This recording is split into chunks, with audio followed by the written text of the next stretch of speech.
Hi மக்கா, என்னோட Bible reading ஜேர்னியில் பார்த்தீங்கன்னா நான் வந்து ஃபஸ்ட்டு ஸ்டார்ட் பண்ணது யோபு தான் படிக்க ஸ்டார்ட் பண்ணியிருந்தேன். ஸோ யோபு ஃபுல்லாகவே நான் கம்ப்ளீட் பண்ணி முடித்ததுமே பார்த்தீங்கன்னா சங்கீதம் படிக்கலாம் அப்படின்ட்டு 1ஆம் அதிகாரத்துலேருந்து 44வது அதிகாரம் வரைக்கும் படிக்கணும் அப்படின்னு பிளான் பண்ணி வச்சுருந்தேன். நிறைய பேர் என்கிட்ட கேட்குற விஷயம் என்ன அப்படின்னா, ஒரு நாளைக்கு நீங்கள் எவ்வளோ வசனம் வந்து படிப்பீங்க அப்படின்னு கேட்டிருந்தீங்க. நான் மார்னிங் வந்து 10 படிப்பேன், ஈவினிங் வந்து 10 படிப்பேன். ஸோ ஒன் டேக்கு பார்த்தீங்கன்னா நான் 20 படிப்பேன். ஸோ அப்படி தான் பார்த்தீங்கன்னா வந்து நான் என்னோட பைபிள் ரீடிங் ஜேர்னியை கொண்டு போயிட்டுருக்கேன். ஆக்சுவலாக பார்த்தீங்கன்னா பிகினிங்கில் வந்து என்னை பொறுத்த வரைக்கும் பைபிளை வந்து ஹோல் பைபிளை கம்ப்ளீட் பண்ணணும் அப்படிங்கிறது ஒரு கோலாக வச்சு படிக்க ஸ்டார்ட் பண்ணியிருந்தேன்.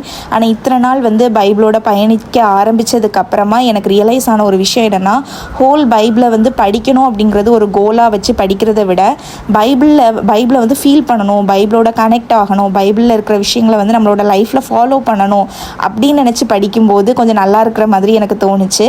ஸோ ஃபஸ்ட்டு வந்து ஒரு கோலாக செட் பண்ணி படிக்க ஆரம்பித்தேன். ஆனால் இப்போ வந்து ரொம்ப இன்ட்ரெஸ்டடாகவும் அடுத்து எனக்கு என்ன காத்துட்ருக்கு, பைபிள் வந்து எனக்கு என்ன சொல்ல போகுது அப்படிங்கிற ஒரு ஆர்வத்தோடு படிக்கிற மாதிரி எனக்கு ஒரு ஃபீல் கிடச்சிருக்கு. லாஸ்ட் வீடியோவில் நான் உங்ககிட்ட ஷேர் பண்ண மாதிரி நான் ரொம்பவே ஸ்ட்ரெயிட் ஃபார்வர்டான ஒரு பர்சன் தான். ஏதாவது சொல்லணும்னு நினச்சேன்னா டக்குன்னு ஃபேஸ் டு ஃபேஸ் சொல்லிவிட்டு என் பாட்டு கிளம்பி வந்துடுவேன் பார்த்துக்கோங்க. ஸோ அந்த மாதிரி ஒரு பர்சனாக தான் நான் இருந்துட்டு இருந்தேன். ஆனால் கொஞ்சம் மாதங்களாக பார்த்தீங்கன்னா என்னோட கேரக்டர் டோட்டலாக வந்து சேஞ்ச் ஆன மாதிரி ஒரு ஃபீல் இருந்துச்சு. ஏதாவது யோசிப்பேன், ஏதாவது சொல்லணும்னு நினைப்பேன், ஆனால் வந்து என்னால் சொல்ல முடியாது. எல்லாத்தையுமே மனசுக்குள்ளே வச்சுக்கிறதா இருக்கட்டும், சின்ன சின்ன விஷயங்களை வந்து பயப்படுற மாதிரி யோசிக்கிறதா இருக்கட்டும், இந்த மாதிரி இருந்துட்டு இருந்துச்சு. ஸோ இது என் மைண்டுக்குள்ளால எனக்கு உறுத்திக்கிட்டே இருந்துச்சு, நான் ஏன் இப்படி மாறிட்டேன் அப்படிங்கிற மாதிரி. ஸோ அதுக்கும் பார்த்தீங்கன்னா கடவுள் எனக்கு ஒரு விஷயத்த வந்து சொன்னாங்க. ஸோ அதான் நான் உங்ககிட்ட இப்போ ஷேர் பண்ண போகிறேன். ஸோ இது பார்த்தீங்கன்னா எனக்கு கடவுள் உணர்த்தின ஒரு விஷயம். என்னோட ஆறுதலுக்கு வந்து, அதாவது என்னோட அந்த மனசில் இப்படி ஒரு வேதனை இருந்துகிட்டே இருக்குது பார்த்தீங்களா, ஏன் நான் அந்த இடங்களில் பேசியிருக்கலாமே அப்படிங்கிற ஒரு வேதனை எனக்குள்ளால இருக்கிறதுக்கு ஒரு ஆறுதலாக எனக்கு வந்து கடவுள் சொன்ன விஷயத்தை தான் நான் இப்போ உங்ககிட்ட ஷேர் பண்ண போகிறேன். நான் இப்போ யோசிக்கிறேன் பார்த்தீங்களா, அந்தந்த இடங்களில் நான் பேசியிருக்கலாமே அப்படின்னு சொல்லிட்டு. ஸோ அந்தந்த இடங்களில் நான் பேசியிருந்தேன் அப்படின்னா என்னோட ஆப்போசிட்டில் இருக்கிற பர்சன் கண்டிப்பாக உடஞ்சி போயிருப்பாங்க. ஆப்போசிட்டில் இருக்கிற பர்சன் பார்த்தீங்கன்னா ரொம்ப ஒரி பண்ணுற அளவுக்கு, அவங்கள நான் யோசிக்கிற அளவுக்கு கண்டிப்பாக நான் திருப்பி பேசியிருப்பேன்.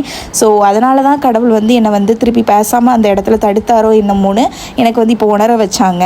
அதாவது ஒரு விஷயம் ஒன்று நான் வந்து புரிஞ்சுக்கிட்டேன் பார்த்துக்கோங்க. ஸ்ட்ரெயிட் ஃபார்வர்டாக இருக்கிறதுக்கும் ரூடாக இருக்கிறதுக்கும் இடையில வந்து ஒரு மெல்லிய கோடு தான் இருக்குது. ஸோ அந்த மெல்லிய கோடை நான் தாண்டாமல், அதாவது ஸ்ட்ரெயிட் ஃபார்வர்டாக தான் இருக்கிறேன்னா, ஆனால் அந்த மெல்லிய கோடு இருக்குது பார்த்தீங்களா, ரூட்னஸ்க்கு போகிறதுக்கு, அந்த கோடை வந்து என்னை தாண்டாமல் கடவுள் தான் என்னை பாதுகாத்தாருங்கிறத என்னால் ரியலைஸ் பண்ண முடியுது. ஸோ ரொம்ப நாளாக என் மைண்டுக்குள்ளே ஓடிட்டு இருக்க அந்த வேதனை பார்த்தீங்கன்னா, நான் பேசியிருக்கலாம் அப்படிங்கிறது தான். நான் வந்து கண்ணீரோடு ஏன் அந்த இடத்துல நின்று நான் பேசியிருந்துருக்கலாமே, எனக்காக நான் பேசியிருக்கலாமே அப்படிங்கிற மாதிரி எனக்குள்ள ஓடிக்கிட்டே இருந்த ஒரு விஷயத்துக்கான ஒரு பதிலாக தான் இதை நான் பார்க்குறேன் பார்த்துக்கோங்க.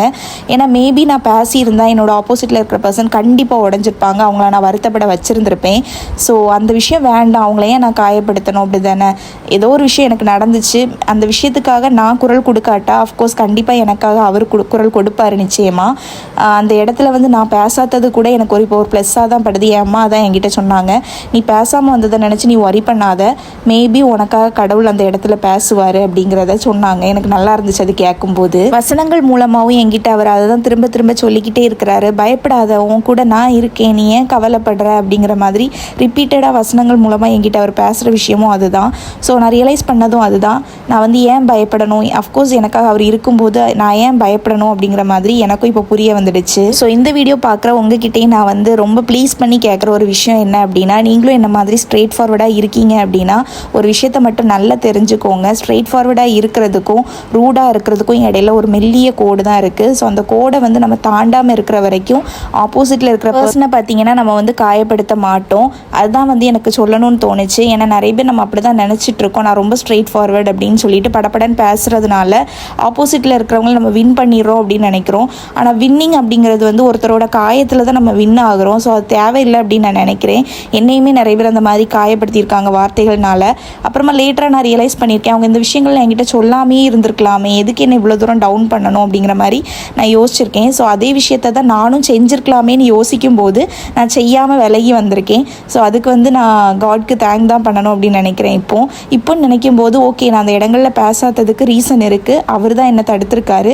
ஆப்போசிட்டில் இருக்கிற ஒரு பர்சனை வந்து காயப்படுத்தி அதில் நான் சந்தோஷப்படணும் அப்படிங்கிறது வந்து அஃப்கோர்ஸ் அது வேண்டாம், அது நல்லா இல்லை. அப்படிங்கிற மாதிரி எனக்கே புரிஞ்சுட்டு, ஸோ இந்த ரியலைசேஷன் பார்த்தீங்கன்னா எனக்கு ப்ரேயர் பண்ணிகிட்டு இருக்கும்போது கிடச்சிது. ஸோ இந்த விஷயத்தை எனக்கு உங்ககிட்டையும் ஷேர் பண்ணணும்னு தோணுச்சு. ஏன்னா லாஸ்ட் வீடியோவில் நான் சொல்லும் போதே உங்களுக்கு புரிஞ்சிருக்கும்னு நினைக்கிறேன் நான் இந்த விஷயத்தை நினச்சி எவ்வளோ வரி பண்ணுறேன் அப்படின்னு சொல்லிட்டு. ஏன்னா ரொம்ப ஜாலியாக இருக்கிற ஒரு பர்சன் நிறைய லைஃப்பில், ஆனால் ரொம்ப உடஞ்சி போன மாதிரி நான் மாறிட்டேன். சின்ன சின்ன விஷயத்தையும் பயப்படுற மாதிரி யோசிக்கிறேன் அப்படின்ட்டு லாஸ்ட் வீடியோவில் ரொம்ப வருத்தப்பட்டு நான் உங்கள்கிட்ட சொல்லியிருப்பேன்.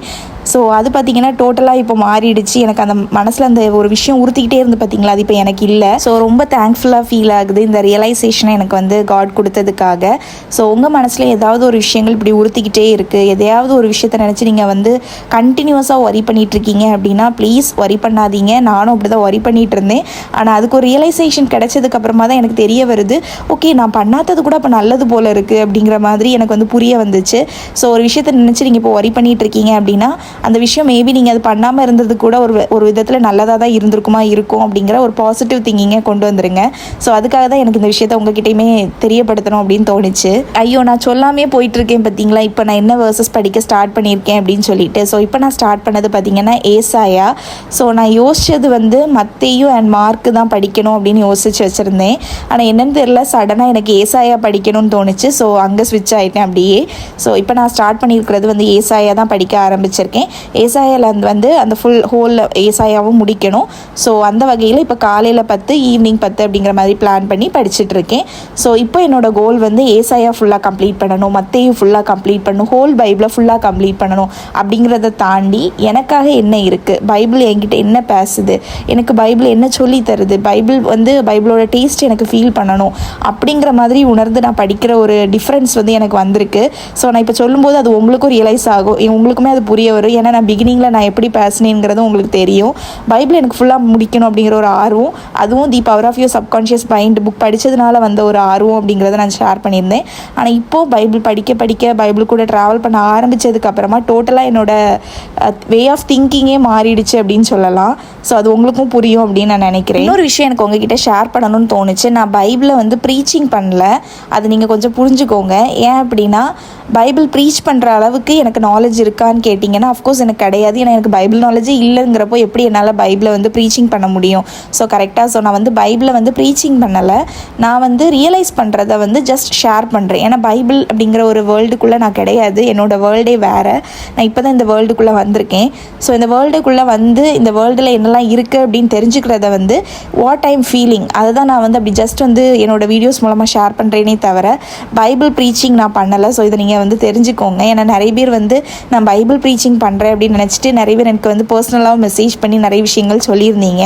ஆக்சுவலாக நான் பைபிள் ப்ரீச்சிங் பண்ணல, பைபிள் ப்ரீச் பண்ணுற அளவுக்கு எனக்கு நாலேஜ் இருக்காங்கிறது எனக்கு தெரியல. ஜஸ்ட் ஐம் ஷேரிங் என்னோட ஃபீலிங் என்ன, பைபிள் ரீட் பண்ண ஆரம்பித்ததுக்கப்புறமா எனக்கு என்ன தோணுது அப்படிங்கிறத வந்து ஜஸ்ட் ஐம் ஷேரிங், அவ்வளோதான். என்னோட யூடியூப் சேனல் பார்த்தீங்கன்னா இப்போ ஃபுல் அண்ட் ஃபுல் வந்து பைபிள் வேர்சஸ்னாலையும் பைபிள் ரிலேட்டடான கண்டென்ட்ஸ் மூலமாகவும் நிரம்பி இருக்குது அப்படின்னு சொல்லலாம். இன்னமும் தெரில, நான் இப்போ பைபிள் ரீடிங் ஜேர்னியை யூடியூப்பில் ஷேர் பண்ண ஆரம்பித்ததுக்கு அப்புறமா என்னன்னு தெரியாது, எனக்கு கண்டினியூஸாக ரெக்கமெண்டேஷனில் அதுவே வந்துட்டுருக்கு. ஸோ அந்த இதில் பார்த்திங்கன்னா நான் ஃபாஸ்டிங் பற்றி நிறைய வீடியோஸ் எனக்கு வந்துக்கிட்டே இருந்துச்சு கண்டினியூஸாக. ஸோ எனக்கு ஃபாஸ்டிங் பற்றி ஒன்றுமே தெரியாது. ஸோ ஐ ஜஸ்ட் ஆஸ்ட் என்னோட பாஸ்டர் அக்காவுக்கு நேற்றுக்கு நான் பேசும்போது ஃபோன் பேசிகிட்டு இருக்கும்போது அவங்க கிட்டே கேட்டிருந்தேன், அக்கா ஃபாஸ்டிங் பற்றி எனக்கு சொல்லிக் கொடுங்க அப்படின்னு சொல்லிட்டு. ஸோ அக்காவும் எனக்கு வந்து ஃபாஸ்டிங் பற்றி சொல்லி கொடுத்துருக்காங்க. ஸோ ஐ திங்க் நான் வந்து ஃபாஸ்டிங் ப்ரேயர் பண்ணலாம் அப்படின்னு யோசிச்சிருக்கேன். ஸோ அது பண்ணும்போது நான் உங்களுக்கு வந்து ஷேர் பண்ணுறேன், ஓகேவா?